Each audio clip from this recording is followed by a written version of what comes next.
பெருநகர சென்னை மாநகராட்சி 12வது மண்டலம் சார்பில் மண்டல குழு கூட்டம் மண்டல தலைவர் எஸ்.வி. ரவிச்சந்திரன் தலைமையில் நடைபெற்றது.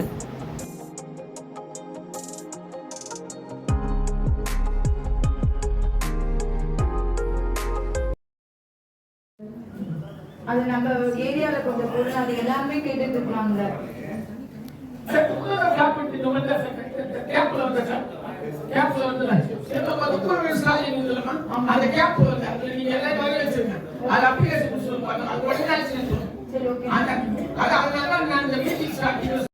வந்து ஈவி லைட் முதல்ல இருந்துச்சு, சோலார் லைட்டு தான் முன்னாடி வச்சிருந்தேன். அது எல்லாமே மக்கள் எல்லாம் உடைச்சு நாசம் பண்ணிட்டாங்க. அதனால எனக்கு சுற்றி ஒரு 4 இடத்துலாச்சும் கண்டிப்பா ஈவி லைட் போட்டு கொடுக்கணும். கொடுக்குறேன்னு சொல்லியிருக்காங்க. ஆனா எனக்கு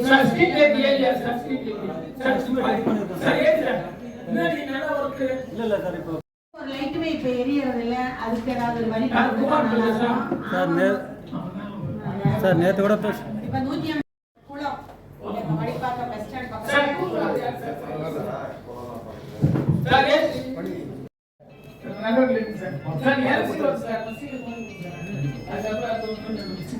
கொடுக்கவே இல்லை. லாஸ்ட்ல 15ஆம் தேதி சம்பளம் வந்தா எப்பயும் 9,000 ரூபாய் 10,000 ரூபாய் வருது, 5,000 ரூபாய் கொடுத்துருக்காங்களாம். எனக்கு அது ரொம்ப வருத்தமா இருக்குது.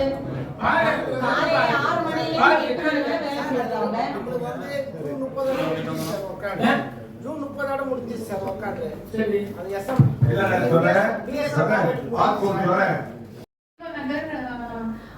நகர் உங்களுக்கே தெரியும்.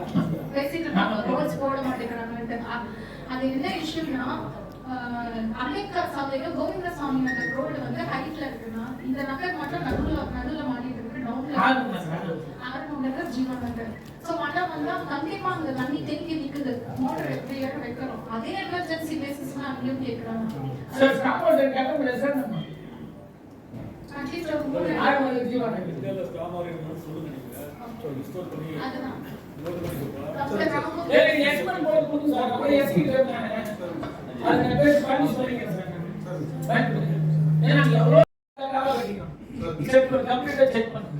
அதே மாதிரி ஆர்பிபியோ முடிச்சுட்டாங்க. இப்போ புது ப்ராஜெக்ட் எடுத்துட்டாங்க. ரோட் கட் பண்ணல, அத முடிச்சு ரொம்ப நாள் ஆச்சு. நான் ரோட் கட் பண்ணாதனால ரோட் கட் பண்ணல. கான்ட்ராக்ட் புதுசா ஒரு ஆபீஸ் என்ன சொல்றது, ரோட் கட் வந்து நீங்க லிங்க் பண்ணீங்க, அத லிஃப்ட் பண்ணுவாங்க, ஜோப்ல பண்ணுவாங்க. அது ஓபன் டெண்டர் விட்டா என்ன நட்சத்திர தெரியும். நம்ம கமிஷன் அலோ பண்ணது கரெக்ட் சொல்லிட்டு நம்மளோட நேரடி கண்ட்ரோலுக்கு உடனே வேற வாங்க. அதுக்காக தான் ரோட் கட் தப்பா புரியுறாங்க வர அதிகாரி. ரோட் கட் வந்து லிஃப்ட் விட்டதுக்கு நம்ம நேரடி கண்ட்ரோலுக்கும் ஜோப்ல உடனே மூடி உடனே இல்லைன்னா மறுபாக்கத்துல பிரச்சனை சால்வாயே இருக்கு.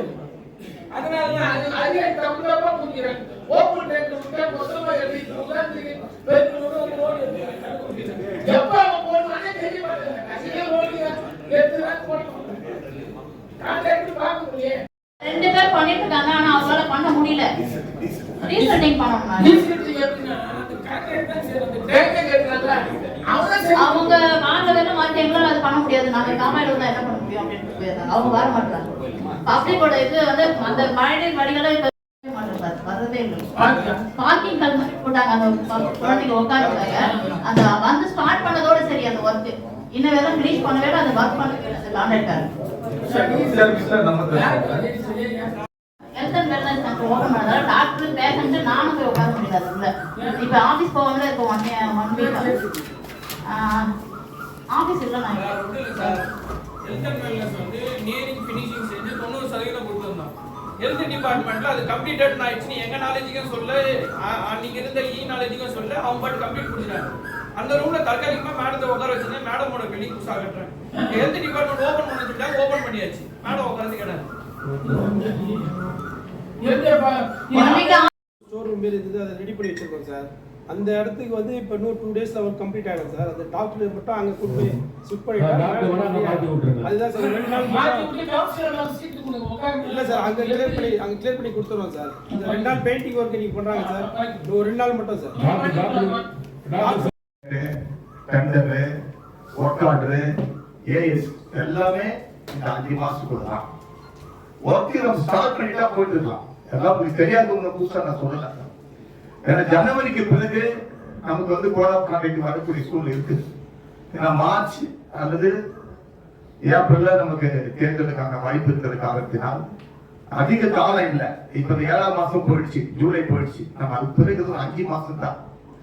இன்னுமே இங்க நிறைய பேசுறப்போ ஏஐல சொல்றாங்க, அது எஸ்டிமேட்ல இருக்கு, அது டெண்டர்ல இருக்கு, அது ஒர்க் அவுட்ல இருக்கு, ஏஎஸ்ல இருக்கு, அதை பண்ணிட்டு போயிடும் சொல்லிட்டு இருக்கீங்க. தயவுசெய்து சொல்றேன், நம்முடைய பொதுவா கமிஷனர் மீட்டிங் போடுறாரு, அது எல்லாமே கலந்துக்கிறீங்க.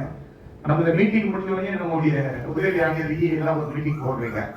நான் என்ன சொல்ல வரேன்னு சொன்னா, இப்ப இங்க பேசுறப்போ சொல்றாங்க, அதான் சார் சொல்றாரு, அங்கன்வாடி, அம்மா உணவகம் இதெல்லாம் அங்க வந்து ஹெட்ஆர்ஸ்ல ஒருத்தர் கொடுத்துறாங்க, அவங்க சரியா செய்ய மாட்டாங்க. துறை இருக்கு, பாடத்துறை இருக்கு, ஸ்கூல் இருக்கு, பிளே ஃபீல்ட் இருக்கு. இப்ப பிளே ஃபீல்ட் எல்லாம் பாத்தீங்கன்னா 179 வாட்ச்மேன் போட்டுருக்கோம்.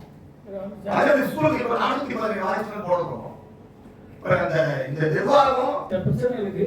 இதெல்லாம் நம்ம வந்து ஏஐ லெவல்ல இதெல்லாம் சால்வ் பண்ணணும். நீங்க வந்து மாவட்ட உறுப்பினர்களை அன்னைக்கு தினமும் பார்க்கணும். இப்ப எங்க மாவட்ட உறுப்பினர்கள் அதை எங்க ஏஐக்கள் 184 தினமும் எங்களை பாக்குறாரு, என்ன பார்த்து என்ன பிரச்சனைன்னு விவாதிக்கிறேன். இங்க இருக்கிற உதவி பொருள் தயவு செஞ்சு எல்லாருமே தினமும் மாவட்ட உறுப்பினர் பாருங்க. அதே மாதிரி மாவட்ட அந்த பிரச்சனை தீர்த்து வைங்க. அதே மாதிரி நம்ம லட்சுமி சொல்லிருக்காங்க, ஒரு கிராமத்துல சமூக கொடுக்குறாங்க முடியுமா?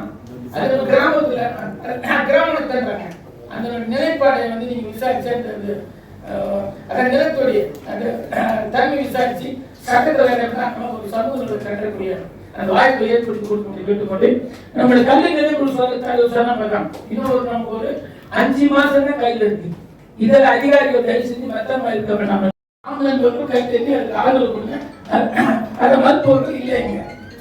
தீர்மானம் 1 to 36 தீர்மானங்கள் ஆம்பளை கையில் என்பதில் இருக்க ஆம்பளை அறிவிப்பு அனைத்து தீர்மானம் நிறைவேற்றப்படுகிறது.